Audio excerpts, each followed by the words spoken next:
पढ़ के पढ़ते थे, स्कूल के पीछे पढ़ते थे, स्कूल के पीछे जाके ही पढ़ जाते थे, पढ़ते जो भी वो बोलता था या सुनता था या किसी से पूछ लेते थे। और उनको जैसे स्कूल में नल होता है, हैंड पंप होता है, तो उनको पानी नहीं पीने दिया जाता था, उनको मना करता, हट तू कहाँ से आ गया, तू छू लेगा तो खराब हो जाएगा। फिर भी सोचो, हाँ स्टोरी देखा होगा। उन्होंने इतने कष्ट से, कहने का ये मतलब है उनकी लाइफ से हमें उनके मतलब उनको हम याद करते हैं, हमें ये शिक्षा मिल सकती है, या हम ये सोच सकते हैं कि आप कहीं भी हो, आप चाहे चाली में रहो, चाहे बिल्डिंग में रहो, चाहे फ्लैट में रहो, चाहे कार में उतरो, चाहे साइकिल में रहो, कहीं भी रहो, अगर आप चाहोगे तो कुछ भी कर सकते हो, है ना। डिग्री पा के पढ़ के आप सब कुछ चेंज कर सकते हो।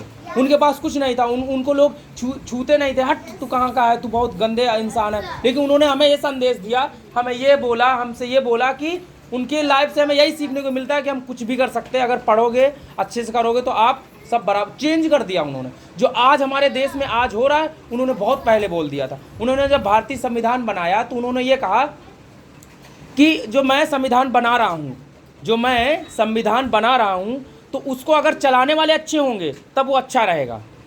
अगर उसको चलाने वाले अच्छे रहेंगे तो वो अच्छा रहेगा, अगर उसको चलाने वाले खराब रहेंगे तो वो खराब हो जाएगा।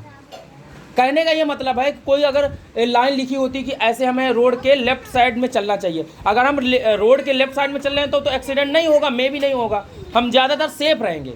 अगर बीच रोड में चलेंगे तो एक्सीडेंट हो सकता है, नहीं हो जाएगा। अब वो लिखा तो है लेकिन बहुत लोग नहीं मानते तो उनका एक्सीडेंट हो सकता है। तो कहने का मतलब हम लोग बोलते हैं ना, हमारे देश की पुलिस बेकार है, हमारा देश का जज बेकार है, हमारे देश की सरकार बेकार है, हमारे देश की गवर्नमेंट जो भी है सब बेकार है, हम लोग समझते हैं ना अपने माइंड में, है ना। और जैसे डॉक्टर हैं तो डॉक्टर सरकारी स्कूल वाले अच्छे से इलाज नहीं करते, हम जानते हैं ना, ये बात को जानते हैं ना। तो वो तो लिखा है कि अच्छे से करो, लेकिन वो लोग करते ही नहीं है। तो गलती क्या है, रूल तो लिखा हुआ है लेकिन लोग नहीं कर रहे हैं। समझ में आया इतना सा।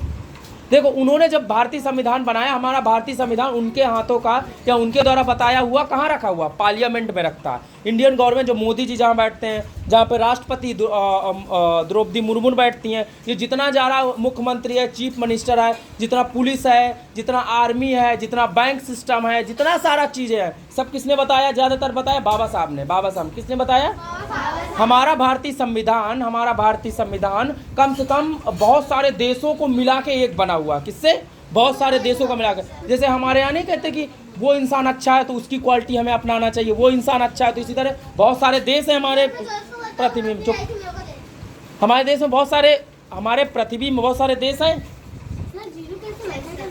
सही बैठो, पाकिस्तान, अमेरिका, जापान, इटली, रूस, है ना, बहुत सारे देश हैं, मुझे भी नहीं पता, बहुत 209 या ऐसे कुछ हैं। तो हमारे बाबा साहब ने क्या बहुत सारे देशों का संविधान पढ़ा, इसके बाद उसको लिखा। अगर आप पढ़ रहे हो तभी तो कुछ लिख पाओगे, कर पाओगे, बिना पढ़े कोई पढ़ा देगा क्या? हाँ आप पढ़ा सकते हो। समझ में आया ये बात, मेरी समझ में आ गई। देखो मेरा ये कहना है सिर्फ कि आप ये मत सोचो, हम लोग सोचते हैं ना कि मेरा क्या होगा, मैं तो पढ़ नहीं पा रही, ये तो हमेशा हमारे से आगे रहेंगे, ये लोगों के पास तो इतना कुछ है, हम लोगों के पास कुछ नहीं है। तो मतलब सबके पास सब कुछ हो सकता है। समझ में आया मेरी बात? मेरे कहने का यही मतलब है कि आप कितना भी गरीब हो, अमीर हो, मैं भी गरीब हूँ, कुछ भी हो जाए, अगर आप चाहोगे तो सब कुछ कर सकते हो। ये समझ में आई बात? ठीक है ना। अब बाबा साहब के लिए क्लैप कर दो एक बात प्लीज़। Very good.